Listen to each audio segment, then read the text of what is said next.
اعوذ باللہ من الشیطان الرجیم بسم اللہ الرحمن الرحیم الحمد للہ رب العالمین والصلاة والسلام علی سید المرسلین وخاتم النبیین اما بعد۔ صحیح بخاری باب کتاب الجہاد، حدیث نمبر 2906، اردو ترجمہ۔ ڈھال کے بیان میں ہم سے اسماعیل نے بیان کیا، کہا کہ مجھ سے ابن وہب نے بیان کیا کہ عمرو نے کہا کہ مجھ سے ابو الاسود نے بیان کیا، ان سے عروہ نے اور ان سے عائشہ رضی اللہ عنہا نے کہ رسول اللہ صلی اللہ علیہ وسلم میرے یہاں تشریف لائے تو دو لڑکیاں میرے پاس جنگ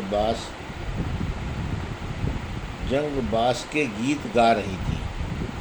آپ صلی اللہ علیہ وسلم بستر پر لیٹ گئے اور چہرہ مبارک دوسری طرف کر لیا۔ اس کے بعد ابو بکر تنہا آ گئے اور آپ نے مجھے ڈانٹا کہ یہ شیطانی گانا اور رسول اللہ صلی اللہ علیہ وسلم کی موجودگی میں، لیکن آپ صلی اللہ علیہ وسلم ان کی طرف متوجہ ہوئے اور فرمایا کہ انہیں گانے دو۔ پھر جب ابو بکر رضی اللہ عنہ دوسری طرف متوجہ ہو گئے تو میں نے ان لڑکیوں کو اشارہ کیا اور وہ چلی گئیں۔ حدیث نمبر 2907، اردو ترجمہ۔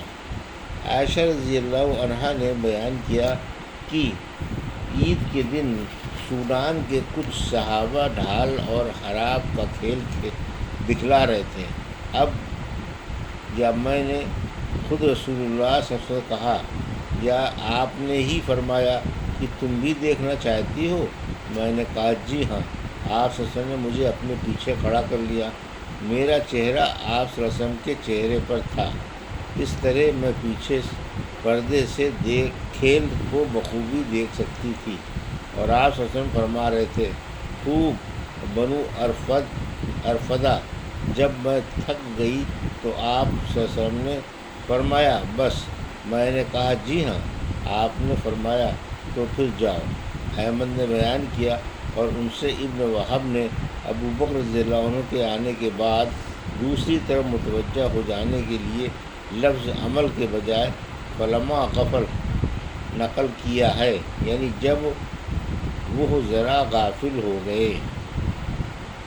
حدیث نمبر 2908، اردو ترجمہ۔ تلواروں کے حمائل اور تلوار کا گلے میں لٹکانا۔ ہم سے سلیمان بن حرب نے بیان کیا، کہا ہم سے حماد بن زید نے بیان کیا، ان سے ثابت نے اور ان سے انس رضی اللہ عنہ نے بیان کیا کہ نبی کریم صلی اللہ علیہ وسلم سب سے زیادہ خوبصورت اور سب سے زیادہ بہادر تھے۔ ایک رات مدینے پر ایک آواز سن کر بڑا خوف چھا گیا تھا۔ سب لوگ اس آواز کی طرف بڑھے، لیکن نبی کریم صلی اللہ علیہ وسلم سب سے آگے تھے اور آپ صلی اللہ علیہ وسلم نے ہی واقعے کی تحقیق کی۔ آپ صلی اللہ علیہ وسلم ابو طلحہ رضی اللہ عنہ کے ایک گھوڑے پر سوار تھے جس کی پشت ننگی تھی، آپ کی گردن میں تلوار لٹک رہی تھی اور آپ فرما رہے تھے کہ ڈرو مت۔ پھر آپ صلی اللہ علیہ وسلم نے فرمایا کہ ہم نے تو گھوڑے کو سمندر کی طرح تیز پایا ہے، یہ فرمایا کہ گھوڑا جیسے سمندر ہے۔ حدیث نمبر 2909، اردو ترجمہ۔ تلوار کی آزمائش کرنا۔ ہم سے احمد بن محمد نے بیان کیا، انہوں نے کہا کہ ہم کو عبداللہ نے خبر دی، انہوں نے کہا ہم کو اوزائی نے خبر دی، انہوں نے کہا کہ میں نے سلیمان بن حبیب سے سنا، کہا میں نے ابو امامہ بابلی سے سنا، وہ بیان کرتے تھے کہ ایک قوم صحابہ رضوان اللہ علیہم اجمعین نے بہت سی فتوحات کی اور ان کی تلواروں کی آرائش سونے چاندی سے نہیں ہوئی تھی، بلکہ اونٹ کی پشت کا چمڑا، سیسا اور لوہا ان کی تلواروں کے زیور تھے۔ حدیث نمبر 2910، اردو ترجمہ۔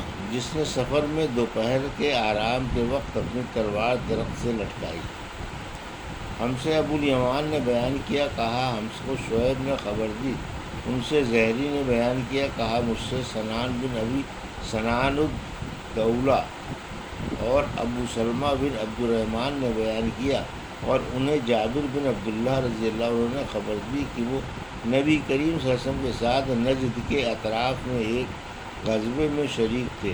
جب حضور اکرم صلی اللہ علیہ وسلم جہاد سے واپس ہوئے تو آپ کے ساتھ یہ بھی واپس ہوئے۔ راستے میں قیلولہ کا وقت ایک ایسی وادی میں ہوا جس میں ببول کے درخت بکثرت تھے۔ آنس صلی اللہ علیہ وسلم نے اسی وادی میں پڑاؤ کیا اور صحابہ پوری وادی میں درخت کے سائے کے لیے پھیل گئے۔ آپ صلی اللہ علیہ وسلم نے بھی ایک ببول کے نیچے قیام فرمایا اور اپنی تلوار درخت پر لٹکا دی۔ ہم سب سو گئے تھے۔ یہاں صلی اللہ علیہ وسلم نے پکارنے کی آواز سنائی دی۔ دیکھا گیا تو ایک بدوی آپ صلی اللہ علیہ وسلم کے پاس تھا۔ آن صلی اللہ علیہ وسلم نے فرمایا کہ اس نے غفلت میں میری ہی تلوار مجھ پر کھینچ لی تھی اور میں سویا ہوا تھا۔ جب بیدار ہوا تو ننگی تلوار اس کے ہاتھ میں تھی۔ اس نے کہا مجھ سے تمہیں کون بچائے گا؟ میں نے کہا کہ اللہ 3 مرتبہ۔ میں نے اسی طرح کہا اور تلوار اس کے ہاتھ سے چھوٹ کر گر گئی۔ حضور اکرم صلی اللہ علیہ وسلم نے اعرابی کو کوئی سزا نہیں دی بلکہ آپ صلی اللہ علیہ وسلم بیٹھ گئے۔ پھر وہ خود متاثر ہو کر اسلام لے آیا۔ حدیث نمبر 2911۔ خود پہننا لوہے کا ٹوپ جس سے میدان جنگ میں سر کا بچاؤ کیا جاتا تھا۔ ہم سے عبداللہ بن مسلمہ نے بیان کیا، کہا ہم سے عبدالعزیز بن ابی حازم نے بیان کیا، ان سے ان کے والد نے، اور ان سے سہل بن سعد ساعدی رضی اللہ عنہ نے۔ ان سے احد کی لڑائی میں نبی کریم صلی اللہ علیہ وسلم کے زخمی ہونے کے متعلق پوچھا گیا تو انہوں نے بتلایا۔ آپ صلی اللہ علیہ وسلم کے چہرے مبارک پر زخم آئے اور آپ صلی اللہ علیہ وسلم کے آگے کے دانت ٹوٹ گئے تھے، اور خود آپ صلی اللہ علیہ وسلم کے سر مبارک پر ٹوٹ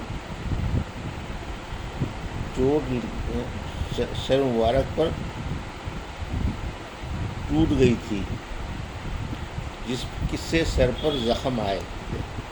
فاطمہ رضی اللہ عنہ خود خون دھو رہی تھیں اور علی رضی اللہ عنہ پانی ڈال رہے تھے۔ جب فاطمہ رضی اللہ عنہ نے دیکھا کہ خون برابر بڑھتا ہی جا رہا ہے تو انہوں نے ایک چٹائی جلائی اور اس کی راکھ کو آپ صلی اللہ علیہ وسلم کے زخموں پر لگا دیا، جس سے خون بہنا بند ہو گیا۔ حدیث نمبر 2912۔ کسی کی موت پر اس کے ہتھیار وغیرہ توڑنے درست نہیں۔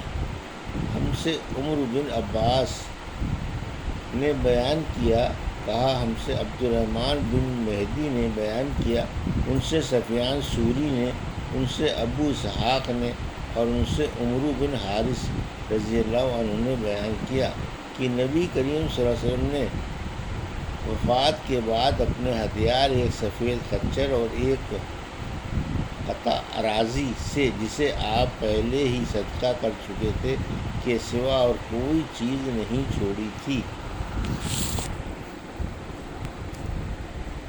یہ تھی صحیح بخاری باب کتاب الجہاد کی حدیث نمبر 2906 سے 2912 کا اردو ترجمہ جو ابھی آپ نے سماعت فرمایا۔